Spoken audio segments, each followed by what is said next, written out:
Good to have you here. Good evening, Rachel. Let me just ask you first about the historic thing that has just happened in the House of Representatives. Democrats get 220 votes. Is it actually done? Is there anything going to sneak up out here, or are we done? No, we seem pretty done. I mean, for the moment anyway. We'll be back at this in a couple of years, and we'll certainly be talking about it in the election. But for now, our long, national, boring conversation is finally over. Well, let me actually ask you about the surprise that this all sort of happened suddenly today. The Senate looked like it was on the long, slow road until well past 2 a.m. last night when they were dragging this out and dragging this out and dragging this out. And then today, ping, pong, ping, it's done. They kick it over to the House, ping, pong, ping, it's done before even an hour of my show is over. How come it wrapped up so quickly? It's a wonder what winning does for Democrats, isn't it? Back a couple weeks ago, back a couple months ago, everything the Republicans said terrified the Democrats. The Republicans would say, well, maybe the Senate won't act on it, and House Democrats would feel a little shiver run down their spines. And then it turned out that they can actually do this. They can actually legislate. And more to the point, and this is, I think, the big psychological change between this week and 2 weeks ago, they like it. They like what it feels like when they do something enormous for the American people. And they didn't want to let it stop. And so when it happened to be the case that we had a minor glitch when it went to the Senate, the House said, oh, yeah, fine, we'll work on it. This is worth taking one more vote to finish. When the president went out on the stump in Iowa today and essentially campaigned and campaigned on health reform, begged Republicans to please campaign on repeal, do you think that was a sign of things to come? I mean, Republicans were saying for months now, you're never going to hear the end of health reform in this election. I'm starting to feel like that may be true, but it's going to be Democrats talking about it, not Republicans. Well, I never put too much stock in advice one party gives the other party. I didn't when it was Republicans giving it to Democrats and not now the other way. I will say that I think Republicans would not be wise to spend the election on health care for the simple reason that, in general, health care is a Democratic issue. When they're up there saying, listen, we don't want to cut Medicare, and they start getting the ads of all the times they've given it a shot, people start wondering, well, who do I trust on Medicare? It won't go good for them. I think you'll see them trying to talk about unemployment, not the giant historic health care legislation that by the fall is going to be delivering rebate checks to seniors. Meanwhile, all of these attorneys general and potential Republican presidential candidates and would-be sort of Republican national stars are all supporting these lawsuits against health reform. Do any of these lawsuits stand a real chance of succeeding? If they, in a fantasy world, if they did succeed, would it have any real impact in practical terms? No, but it's fascinating to watch them all pile up. It's sort of like when everybody comes and pushes the elevator button one after the other, as if more people come in, makes it more unconstitutional in this case. If they manage to do this, putting aside the fact that the legal basis for it is unlikely, it also wouldn't be important. It would not repeal health care reform. It would not undermine the bill fatally. The Democrats would have to make a slight change to the individual mandate such that instead of putting a penalty on you, it would instead simply bar you from taking advantage of the subsidies and protections offered by the bill. It would not be that hard. Some people wanted them to go that route anyway. But what's been amazing about this is that even the folks, it's fine for the fringes to do this, for ambitious attorney generals to do this, but the folks who are supposed to hold up that moderate center, the Olympia Snows, the Chuck Grasslys of the world, supposed to be the bulwark between Fox News and the rest of America, they fell on this. I mean, put Grassley aside, who supported this back in the day. Olympia Snow voted for it when it left the Senate Finance Committee. That was 2009, not 1993. And suddenly she's on board for questions about its constitutionality. The grown-ups in the Republican Party have sat down, and that's not good. Ezra Klein, staff writer with the Washington Post. It's great to have you on the show, particularly on this big historic vote night. Thanks a lot, Ezra. Thank you, Rachel. Could you just be clear about that one more time? If the study is looking at whether to implement repeal or how you would actually implement it? The study is about how you would implement it. If the law changes, how would we implement it? This study is not about should we do it. This study is about how would we do it. That was Defense Secretary Robert Gates this morning talking about the potential end of Don't Ask, Don't Tell, the military's policy of legally sanctioned discrimination against our fighting men and women who also happen to be gay.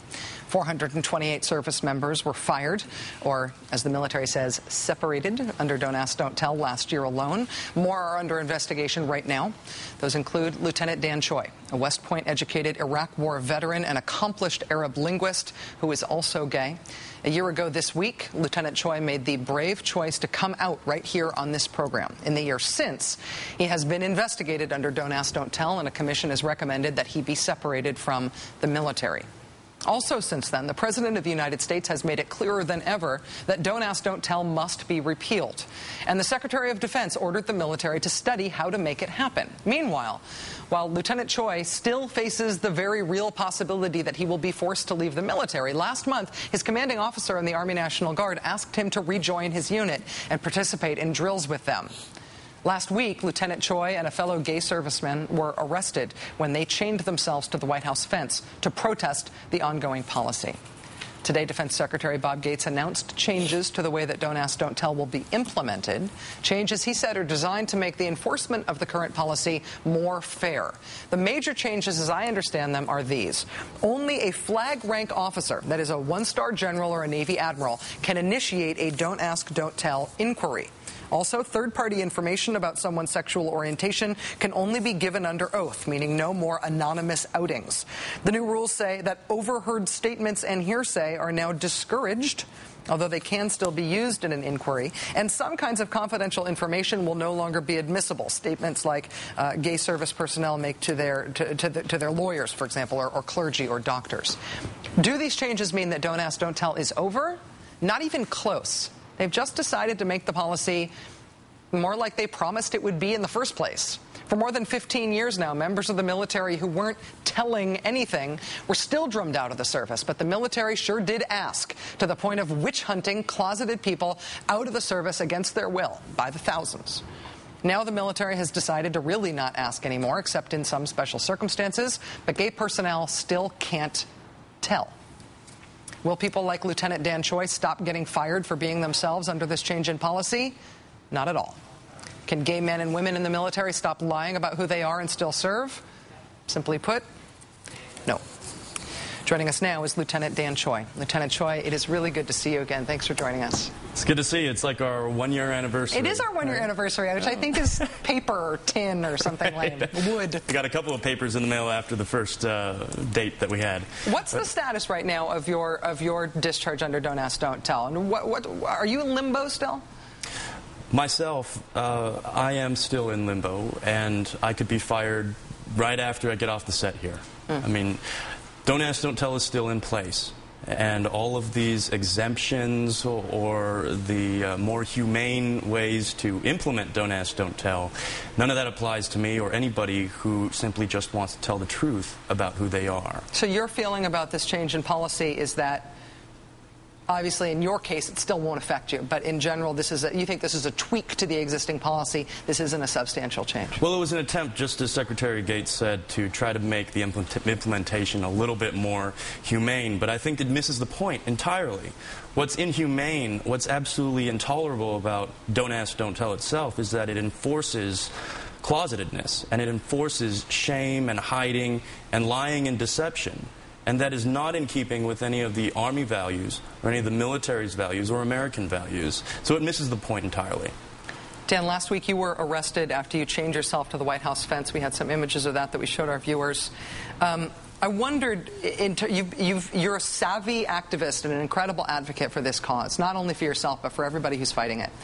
When you made the decision to do that, I wondered if you were being specific, if you felt like that meant the holdup now is with the White House that you changed yourself to, not with Congress, not with the Pentagon.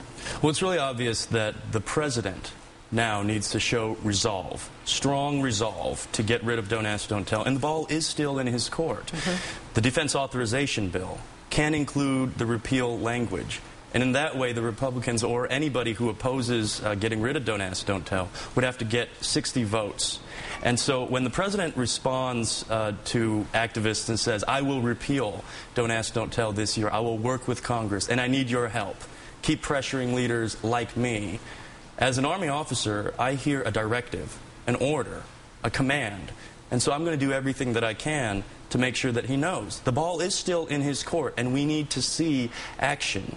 What do you think about the strategy that has been taken in terms of having Defense Secretary Bob Gates direct a Pentagon year-long review? And it's not about whether to repeal Don't Ask, Don't Tell. As you heard him say there quite clearly, it's about how. He says if Congress repeals it, if the laws change, this is about how we'll repeal it. What do you think about that? Well, when I hear people talk about the study, I get so absolutely confused and frustrated. You don't have to look too far. You don't have to look all the way to Australia or Canada or Israel or any of our NATO allies that we're serving with in Afghanistan. You can look at the Secret Service or the CIA or the FBI or the State Department. They have none of these kinds of don't ask, don't tell or discrimination saying that you must lie about who you are. But we can't prove these statistics about unit cohesion, because essentially that's what people are trying to figure out. Is there going to be a negative impact? And I know just personally, I went back to my unit, and I mean, a lot of people wondering what the reaction was like. You know, people would be surprised. The first question that comes out of people's mouths is, what was Rachel Maddow like? They want to know. And they say, we love Rachel Maddow because she speaks the truth, and she is not afraid to tell it like it is. And you know what, Rachel, what the soldiers really respect